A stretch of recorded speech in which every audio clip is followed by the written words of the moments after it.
과거부터 경기 침체는 매 순간 주가 상승의 기회였습니다. 어쩌면 연준의 숨겨진 의도는 경기 침체가 오기만을 바라고 있을지도 모릅니다. 오늘 주제는 조금 생소할 겁니다. 국가에서 경기 침체를 바란다니 사실 말도 안 되는 일이죠. 이해를 돕기 위해서 제가 영화 포스터를 하나 가져왔습니다. 인타임이라는 영화는 시간이 화폐로 쓰이는 세상에서의 그런 이야기를 다룬 영화입니다. 인타임은 2011년도에 나온 영화이고 영화의 소재는 정말 신박했으나 제 기억으로는 스토리가 조금은 아쉬웠던 영화로 기억을 합니다. 영화 내용 안에서 커피는 4분, 버스 요금은 2시간, 스포츠카는 59년이 필요합니다. 그리고 손목에 보이시는 지금의 이 시간이 0으로 수렴하게 되면 이 사람은 죽게 됩니다. 영화 내용 중 한 장면을 가져왔습니다. 집까지 가는 버스 비용, 즉 물가가 상승하자 1시간 반이라는 시간밖에 없던 엄마는 결국 버스를 타지 못합니다. 그리고 집까지 뛰어가는 길에 가지고 있던 1시간 반이라는 시간이 모두 지나 죽게 됩니다. 물가가 오르니 한정된 시간으로 더 이상 고물가에 견디지 못하는 사람들은 한 명씩 죽어간다는 의미를 다룬 내용입니다. 그럼 지금의 미국은 어떨까요? 2020년도 코로나로 인해서 수입 수출 공급망이 막히게 되고 이어지는 러시아와 우크라이나 전쟁으로 물가가 계속해서 상승했지만 영화 인타임처럼 미국은 망하지 않았습니다. 그 이유는 우리가 사는 지금의 시대에서의 화폐는 달러이고 미국은 양적 완화라는 목적으로 무한정 돈 풀기에 나섰었기 때문입니다. 근데 여기서 중요한 점은 경제가 성장하려면 다름이 아닌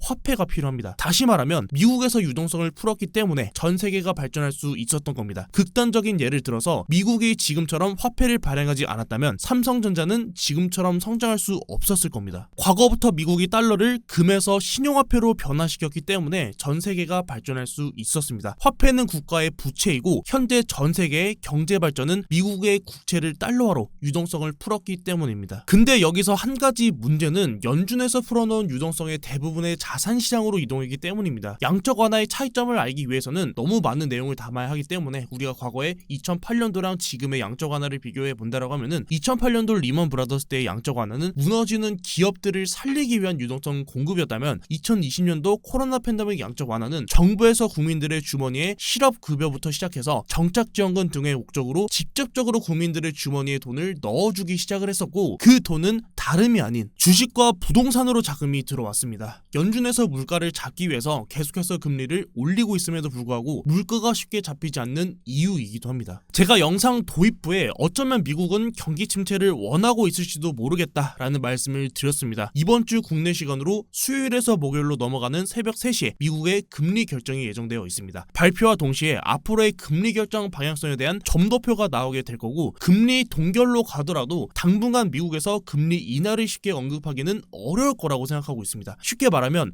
9월달에 FOMC에서는 매파적인 발언이 나올 가능성이 높게 보고 있고 이제는 연준에서도 말로써 겁을 주는 단계에 돌입했다고 생각하고 있습니다. 그 이유는 이미 연준에서 2023년도 5월달 미국 기준금리가 5%에 도달했을 때 고금리로 인한 대출 상환에 어려움이 있었던 지역은행들의 파산을 직접 눈으로 봤기 때문이고 그럼에도 불구하고 미국에서 금리를 쉽게 낮출 수 없는 이유는 현재 미국의 물가지수에서 가장 크게 자리 잡고 있는 주거비용이 쉽게 꺾이지 않았기 때문입니다. 현재 미국의 30년 모기지 금리는 현재 7%대를 유지를 하고 있고 고금리에도 불구하고 주택가격이 계속해서 상승하는 이유는 금리가 높아졌기 때문에 주택을 매수할 수 있는 그 능력들이 조금 많이 부족해졌지만 그 여파는 자연스럽게 국민들이 월세 또는 임대로 눈을 돌리게 만들어 주었고 임대와 월세로 가격이 몰리면서 높아지는 임대값과 월세값은 실질적으로 그 주택 가격에도 영향을 미치기 때문에 계속해서 고금리에도 불구하고 주택가격은 우상하는 모습을 보여주고 있는 겁니다. 그렇기 때문에 현재 시점에서 연준이 금리를 낮추기라도 한다면 또다시 주택가격은 급등하게 될 거고 여태까지 연준의 노력이 헛수고가 되는 현상을 보일 수도 있기 때문에 연준에서는 쉽게 금리를 낮추지도 못할 거고 최악의 상황에서 경기 침체가 나온다면 오히려 자산시장은 폭등하는 현상을 보일 겁니다. 그렇기 때문에 현재 시점에서 연준이 금리를 낮춘다는 결정을 한다는 건 경제가 안정화에 도달했기 때문이 아니라 경기 침체를 인정하는 사실이 될 거고 경기 침체를 인정하고 금리를 인하하게 되면은 자산시장은 단기적인 폭락과 그 이후에